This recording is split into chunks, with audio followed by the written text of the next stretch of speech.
నాకు నోటీసులు ఇస్తారా? ఈ నోటీసులకి భయపడతాను అనుకున్నారా? ఒక్క అడుగు కూడా వెనకేసే పరిస్థితే లేదు. 10 అడుగుల ముందుకేస్తా నేను. మీరేదో అనుకుంటా ఉన్నారేమో, ఈ నోటీసుకి నేనేదో వెనకడిగేసి మాట్లాడుకుంటూ ఉంటానని మీరేమైనా అనుకున్నారేమో. 10 అడుగుల ముందుకేసి ఇవాళ ఇదే విధంగా ఏ రకంగా అయితే మీరు తెస్తున్నటువంటి ఫారెన్ ఫండింగ్ సంబంధించి కానివ్వండి, ఆర్థిక పరిస్థితికి సంబంధించి కానివ్వండి, ఆధారాలతో సహా నేను ఏ విధంగా అయితే ప్రజల ముందు ఉంచానో అదే విధంగా భవిష్యత్తులో కూడా పట్టాభి ఇదే విధంగా పనిచేస్తాడు. ఈ నోటీసులకి భయపడే ప్రసక్తే లేదు. అయినా ఇవాళ కరోనా వచ్చి కొన్ని వేల మంది ఇబ్బంది పడుతూ ఉంటే, కొన్ని వందల మంది చనిపోతూ ఉంటే మీకు అసలు నోటీస్ ఇవ్వడానికి టైం ఎక్కడదండి? మీకు వేరే పనేం లేదా? జవహర్ రెడ్డి నేను అడుగుతా ఉన్నా సూటిగా, కొన్ని వందల మంది ప్రాణాలు కోల్పోతూ ఉంటే కూర్చొని పేజీలు నోటీసులు ఇస్తారా? వేరే పనేం లేదా మీకు? అంబులెన్సుల గురించి మీరు మాట్లాడతారా? ఏమైపోయినాయండి మీ 1000 అంబులెన్సులు? 1000 అంబులెన్సులు కనుక రోడ్డు మీద తిరుగుతూ ఉంటే ఒక్కొక్క అంబులెన్స్లో 15-20 మందిని కుక్కి మీరు ఎందుకు పంపిస్తా ఉన్నారు? ఏమైపోయా 1000 అంబులెన్సులు? నిజంగా కనుక 1000 అంబులెన్సులు కుంకిలాడుకుంటా రోడ్డు మీద తిరిగితే 15-20 మంది ఒక అంబులెన్స్లో ఎక్కించాల్సిన అవసరం ఎందుకు వచ్చింది? ఎవడిని మోసం చేస్తాడు సార్? నిజంగా 1000 అంబులెన్సులు రోడ్డు మీద ఉంటే జేసీబీలతో, పొక్లేనులతో మరణించిన వారి పార్థివ దేహాలని తరలించాల్సిన అవసరం ఎందుకు వచ్చిందని అడుగుతా ఉన్నాను నేను. పూర్తిగా దోచుకు తిని ఆ రోజున నేను చెప్పినటువంటి ప్రతి ఒక్క మాట వాస్తవం. నేను ఈ రోజుకి కట్టుబడి ఉన్నా. ఎందుకు బీవీజీ కంపెనీని తొలగించారు? ఈ నోటీసులో సమాధానం ఉందా?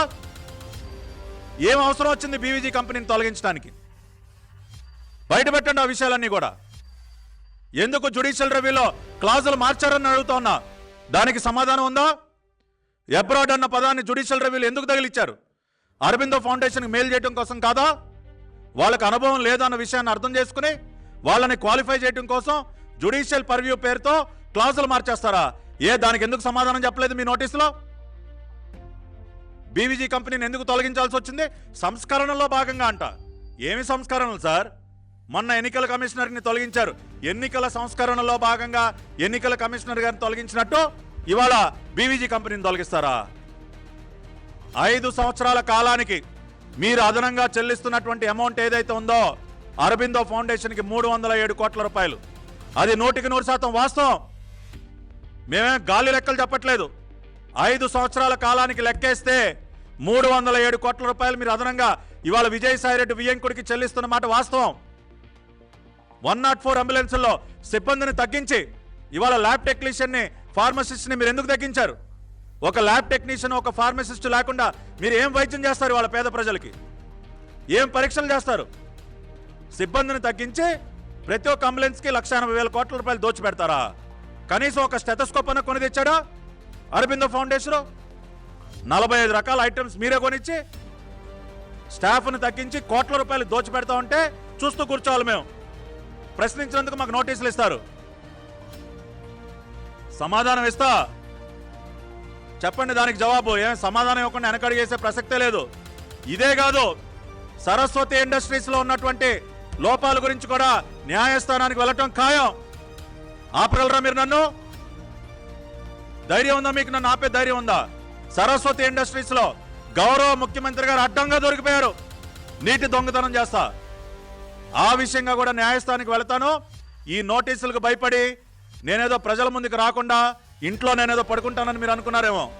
మరింత వేగంగా, మరింత ఇంకా ఆత్మవిశ్వాసంతో, 10 రెట్లు ఇంకా ఆత్మవిశ్వాసంతో ముందుకొచ్చి మీరు చేస్తున్నటువంటి అవినీతిని ఎండగడుతూనే ఉంటానని చెప్పి మరొక్కసారి రాష్ట్ర ముఖ్యమంత్రి గారికి, రాష్ట్ర మంత్రివర్యులకి, అదేవిధంగా అధికారులందరికీ కూడా తెలియజేస్తూ, మీరు ఈ నోటీసుల పైన కాలయాపన చేయకుండా దయచేసి ప్రజల ప్రాణాలని కాపాడండి.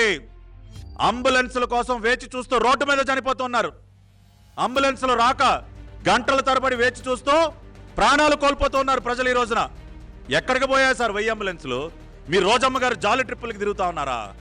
మీ పేరును నాని గారు చెయ్యొప్పుకుంటూ జాలి ట్రిప్పులు తిరుగుతా ఉన్నాడు అంబులెన్స్లో? తీసుకురండి అంబులెన్సులన్నీ. లేదంటే ఏ ప్యాలెస్లో దాచిపెట్టారు అంబులెన్సులన్నీ? అంటే మొన్న బాలినేని కారులో తరలిస్తున్నట్టు అంబులెన్స్లను ఉపయోగించి ఏమన్నా మీ సెల్ కంపెనీలకి, సూట్ కేస్ కంపెనీలకి ఏమన్నా డబ్బులు తరలించే ప్రయత్నంలో ఉన్నారా?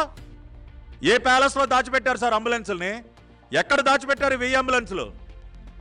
అంటే వాటిని కూడా మీ మనీ లాండరింగ్కి ఉపయోగించుకుందామని చెప్పి రంగులేసి సిద్ధంగా ఉంచారా? బయటకు తీయండి. కాబట్టి మీరు తక్షణమే ప్రజల ప్రాణాలను కాపాడే విధంగా తగిన చర్యలు తీసుకోండి. కానీ ఇటువంటి నోటీసులతో కాలయాపన చేయొద్దు. ఇటువంటి నోటీసుల వల్ల ఉపయోగం లేదు. ఇటువంటి నోటీసులకి భయపడే ప్రసక్తే లేదు అని చెప్పి మరొకసారి రాష్ట్ర ప్రభుత్వానికి, గౌరవ ముఖ్యమంత్రి గారికి తెలియజేస్తూ ఈ వాస్తవాలను ప్రజలందరూ కూడా అర్థం చేసుకోవాలని మరొకసారి విన్నవిస్తూ అందరి దగ్గర సెలవు తీసుకుంటాను. నమస్కారం.